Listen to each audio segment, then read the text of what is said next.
ఆంధ్ర కాంగ్రెస్ అధినేత్రి షర్మిల తొలిసారి జగన్ పేరు ఎత్తకుండా జగన్ని టచ్ చేయకుండా అంటే ప్రతి అంశంలో ఆవిడ ముందు జగన్ని తిడుతూ అంటే మెత్తటి సుత్తితో చంద్రబాబుని గట్టి సుత్తితో జగన్ని బాత్తా ఉంటుంది తన ట్వీట్ల ద్వారా.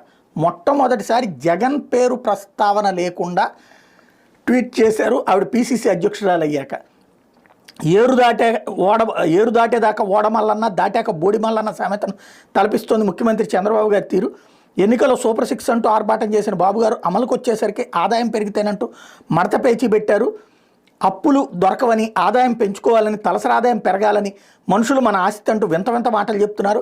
ఆడలేక మధ్యలో దొరువు అన్నట్టుంది బాబు గారి వ్యవహారం. చంద్రబాబు గారిని సూటిగా ప్రశ్నిస్తున్నా, ఎన్నికల్లో సూపర్ 6 హామీలు ఇచ్చే ముందు తెలియదా రాష్ట్రం 10 లక్షల కోట్ల అప్పుల్లో ఉందని? సూపర్ 6 హామీలు అమలు చేయాలంటే తెలీదా ఏటా 2 లక్షల కోట్ల అవసరం ఉందని? రాష్ట్ర బడ్జెట్ మొత్తం డైవర్ట్ చేసినా ఇంకా నిధుల కొరత ఉంటుందని తెలియదు.